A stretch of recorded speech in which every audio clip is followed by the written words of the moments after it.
Bukti orang mengasihi Tuhan, dia mengasihi sesama. Hukum yang kedua yang sama dengan itu. Yang sama artinya gini, mengasihi Tuhan berarti mengasihi sesama. 1 Yohanes 4 ayat 20 berkata gini, jikalau seorang berkata, aku mengasihi Allah, dan ia membenci saudaranya, maka ia adalah pendusta. Karena barang siapa tidak mengasihi saudaranya yang dilihatnya, tidak mungkin mengasihi Allah yang tidak dilihatnya. Bukankah kita tidak bisa lihat Tuhan? Kalau kita nggak bisa mengasihi sesama yang kita bisa lihat, bagaimana kita bisa mengasihi Allah yang kita nggak bisa lihat? Kalau kita mau belajar mengasihi Tuhan, mulailah belajar mengasihi sesama. Karena ketika kita bisa mengasihi orang lain, sesungguhnya kita sedang mengasihi Tuhan yang kita nggak bisa lihat. Saya sedih, keluarga sedara saja bisa bertengkar gara-gara urusan harta. Orang tua dan anak bisa bertengkar cuma gara-gara harta. Jangankan mengasihi sesama, mengasihi saudara yang sekandung dan sedara saja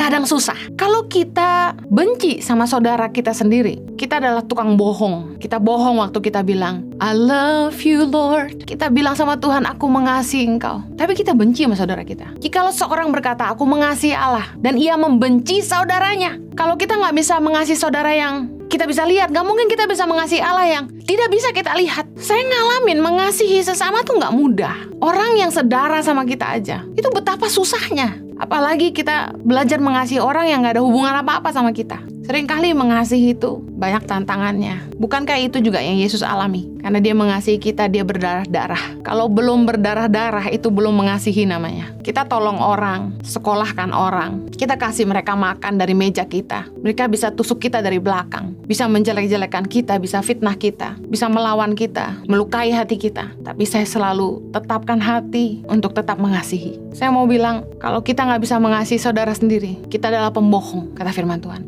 Terus belajar mengasihi. Firman Tuhan berkata, kasihilah sesamamu seperti dirimu sendiri. Apa artinya? Artinya begini, perlakukan orang lain seperti kita sendiri ingin diperlakukan. Matius 7 ayat 12 bilang gini, segala sesuatu yang kamu kehendaki supaya orang perbuat kepadamu, perbuatlah demikian juga kepada mereka. Itulah isi seluruh hukum Taurat dan kitab para nabi. Apa yang kita kehendaki untuk diri kita sendiri harus menjadi sebuah takaran atau barometer dalam kita memperlakukan orang lain. Kalau kita nggak suka diperlakukan dengan tidak adil, jangan berlaku tidak adil terhadap orang lain. Kalau kita tidak suka direndahkan, jangan merendahkan orang lain. Kalau kita tidak suka dihina, jangan menghina orang lain. Kalau kita tidak suka dibully, jangan bully orang lain. Kalau kita tidak suka ditipu, jangan menipu orang lain. Kalau kita tidak suka disakiti, jangan menyakiti orang lain. Kalau kita nggak suka digosipin, jangan gosipin orang lain. Ketika kita memberikan apapun buat orang lain, pastikan kita bertanya kepada diri kita sendiri. Kira-kira saya sendiri suka nggak dikasih barang ini? Pakai diri kita sebagai sebuah standar bagaimana kita harus memperlakukan orang lain. Karena nggak mungkin kita menyakiti diri kita sendiri. 1 Korintus 13 ayat keempat bilang begini, kasih itu sabar, kasih itu murah hati. Ia tidak cemburu, ia tidak memegahkan diri, tidak sombong, ia tidak melakukan yang tidak sopan, dan tidak mencari keuntungan diri sendiri. Ia tidak pemarah, tidak menyimpan kesalahan orang lain.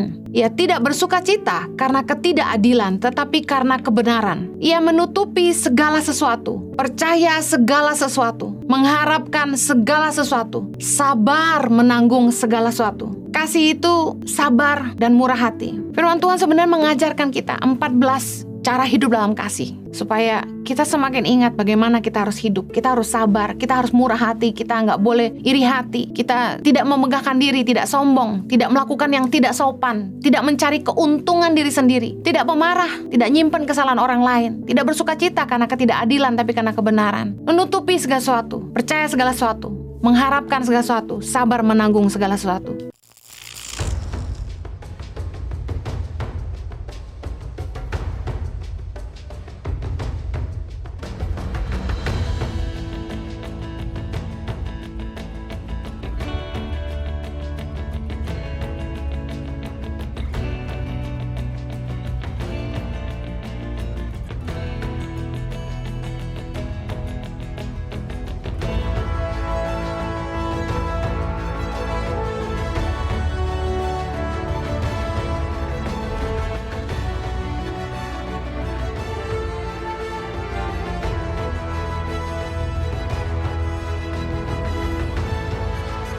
Cerita Anak Pedalaman dalam meraih mimpi dan mengejar cita-cita bersama Tangan Pengharapan.